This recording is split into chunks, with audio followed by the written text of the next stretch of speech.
So we're back on the record with Mr. Westbrook, and you had a minute to talk to Ms. Holmes. Ms. Holmes, what's the position? We'll move forward with the plea. Okay. So, Mr. Westbrook, you were able to talk some more with Ms. Holmes about the law, and so I'm going to ask you the same questions that I asked you a minute ago, okay? Probation sounds like a break, but trust me, it's a tightrope walk. One slip, and the judge won't hesitate to pull the plug. This deal comes with a leash. You already entered your plea of guilty.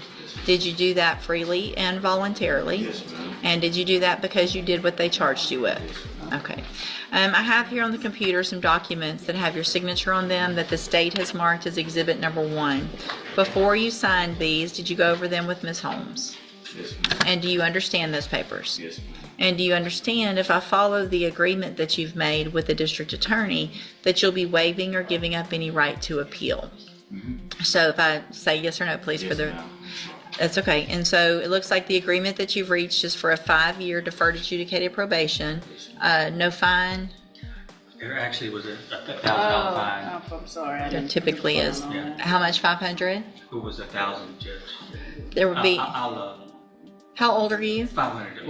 I'll amend my offer to a $500 fine. So there would be a 500. Away. Quick fine reduction from $1,000 to $500. Don't get it twisted. This isn't kindness. It's calculated. The court's still watching every move. $100 fine, and you would be required to follow all of the rules and conditions of probation. Is that your understanding?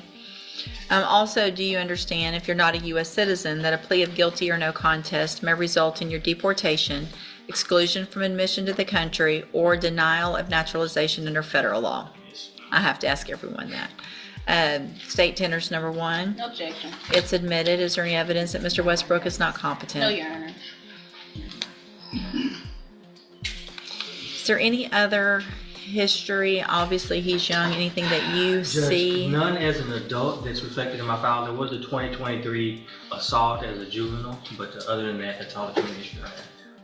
Did you get probation when you were a juvenile? Juvenile record alert. Even if it's in the past, it still whispers in the courtroom. Judges see patterns, not isolated events. What happened on that There was a case? fight at school. It was. What happened on it because of it? Did you get in some trouble? I went to juvenile to Minnie Rogers. Right. I don't even think he was that long. I think he was like a day or 2. Right. And then when you got out, did you have to do any kind of probation or anything like that? Okay. Any opposition to me waiving the pre-sentence report? No, Your Honor. Okay. Mr. Westbrook, I'm going to again find you entered your plea of guilty freely and voluntarily. Find that you're mentally competent. You understand the nature and the consequences of that plea. Find sufficient evidence to find you guilty, but I'm not going to do that. I'm going to defer all proceedings, place you on probation for a period of 5 years. You're ordered to pay the $500 fine, and you're ordered to follow all of the rules and conditions of probation. If you do that, this is such a great opportunity for you because you don't have a felony conviction on your record. All right, and if you successfully complete this probation, at the end, the case will be dismissed. You will never be a convicted felon. This is huge. If he finishes probation clean, he walks without a felony on his record. But it's a razor-thin line. One failed drug test, one missed appointment, and it all gets wiped away. Part of this probation is going to be that you are not allowed to possess a firearm. There is no reason for you to be out on the streets buying guns, because all that's going to lead to is you being in here for something a whole lot more serious. Yes, ma'am. So you're young. Now's the time to direct your life in a whole different way. If you don't like it out there in jail, then stay out by doing what you're supposed to. If you're hanging around with people that are messing with guns and all that, stop doing it. Go to work or go to school, go home, live your life so you can live it like the rest of us. Because here's what can happen. If you violate any condition of probation, you don't follow the rules, you test positive for drugs, you don't show up for your appointments, you get another case, whatever it is, you can be brought back into court, you would be found guilty, so then you would be a convicted felon, and you could go to the state jail prison for up to 2 years. Do you understand? Yes, ma'am. All right. I'm handing you the trial court certification that shows this was an agreement that I followed, and so you've waived your right to appeal. Another thing that's important for you to know, Mr. Westbrook, is if you get out there and you do your probation all right at the very beginning, get that community service done, get your fees to take care of everything early. I sign early terminations for probation all the time. Every day I'm signing them. But the only ones that I sign to get off probation early are those who've done everything they're supposed to when they first get started. All right? So get off to a good start, get it all taken care of. You may not even have to be on the whole 5 years. Okay? Good luck to you. Thank you Good. for letting us know. Good. So I don't like to. All right, sir. Let's see. Ms. Malfino, this is Aleem St. Clair. Sorry, Judge. That's okay. Good morning, sir. Are you Aleem St. Clair? Yes, ma'am. Are you sick? Little bit, ma'am. What's wrong with you? Had a little bit. When? Now the stakes jump. Mr. St. Clair's facing first-degree felonies, aggravated robbery, and assault with a deadly weapon. Translation? He's staring down the barrel of 99 years to life. Like 2 days ago. Okay. Like you're, all right. So, Mr. St. Clair, in cause number 23, DCCR Should be 4 cases. 1390, you're charged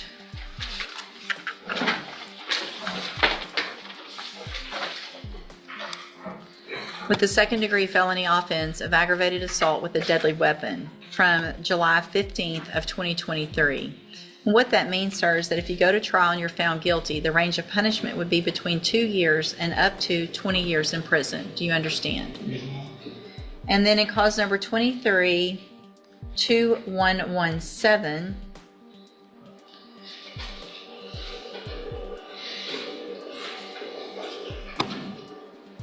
you're charged with a first-degree felony offense of aggravated robbery from August 15th of 2023. And in that case, what that means is that if you go to trial and you're found guilty, the range of punishment would be between 5 years and up to 99 years or life in prison. Do you understand that as well? Yes, ma'am. And then in cause number 23, 2044,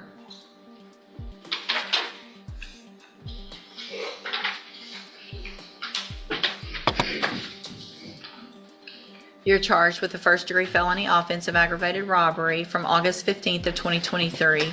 Again, that has the same punishment range if you're found guilty, which is between 5 years and up to 99 years or life in prison. Do you understand? Yes, ma'am. And then finally, in cause number 23, 2043, you're charged with unauthorized use of a vehicle, which is a state jail felony offense.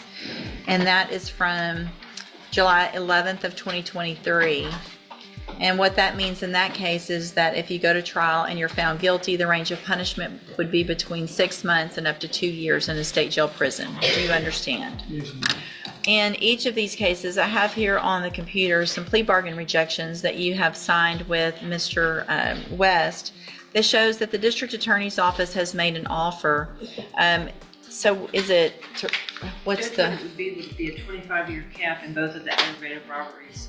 We have offered or discussed to dismiss that aggravated assault based on a plea in those ag robberies, as well as the UUMB. When we rejected that, we went ahead and did a rejection of a 20 cap in the aggravated assault. But it was my original position to dismiss two, and if he would accept responsibility in the 2 aggravated robberies, and also not to proceed on his 3 misdemeanors. If I may, just for the record, so Mr. St. Clair is aware, now that he has rejected this, unless circumstances change, which I'll bring to the court's attention well in advance, it will be my position to ask that the sentences run consecutively. so Mr. St. Clair, I want to make sure you understand. It looks like what you have signed with Mr. West shows that the state's offer was for you to, if you wanted to enter a plea of guilty to the aggravated robberies, for a cap of 25 years, which means you would be leaving your punishment up to me. I could sentence you to 25, I could sentence you to less. It would depend on the information that was brought to me at a sentencing hearing. And the agreement would have been to dismiss the unauthorized use case, as well as that aggravated assault case, as well as some misdemeanors.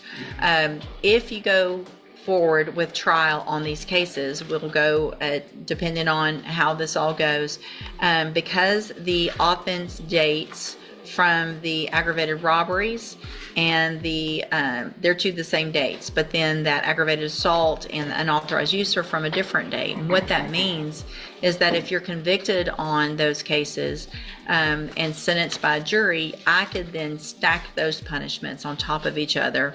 And I don't know if I would do that or not. It would depend on the information that I saw during those trials. Do you understand? Yes, ma'am. Do you want to reject those offers and have all 4 of your cases set for trial? Yes, ma'am. I'm trying to get a lower offer. Pull that down a little bit. I said I'm trying to get a lower offer. So here's the thing, we're not negotiating anymore, okay? The offer, Ms. Malfino just stated that the offer is what the offer is, and unless there is some new information that is received after today, I will not accept this offer after today. So today's the day to either accept this offer, or your cases will go to trial, or it will be to some offer that's different, higher, or to me open, unless there is some, again, new information that no one knows about. And is there any reason to think there would be any new information? No, Judge, and what my position was in offering the cap that Mr. West and I discussed was to allow Mr. St. Clair to ask the court for probation. I think that's what he's trying to say. That's what he's been trying to say through his attorney. I'm not in the position to offer that. He's been in custody for some time. I think it's been explained to him that the court would take a look at everything and make a determination. But it's not my intention to offer probation, although I'm very well aware of the fact that the court could place him on probation. If that's what the court does, we'll respect that decision. So you understand, if you plead to a cap, I can do, again, anything from probation up to 25 years in prison. I know nothing about your cases at this point. So I don't want to give you some false sense of, plea open to me and you're going to get a probation. I don't know. This isn't a negotiation anymore. The judge is clear. Take the 25-year cap today or roll the dice at trial. And guess what? If it goes bad, those sentences could stack up like dominoes. You could plea open or cap at 25 and I could give you the 25. I could give you somewhere in between. I can consider probation. I just can't know those things right now because I don't have any information. And if you did that, what would happen is if you wanted to enter a plea and take that deal, then we would reset your cases for sentencing. We would get I ain't doing this shit I did on nothing. Well, if you didn't do it, that's what a jury's for. So we'll get them set for trial, okay? Yes, ma'am. All right, go back with the bailiff. We'll get them set for trial.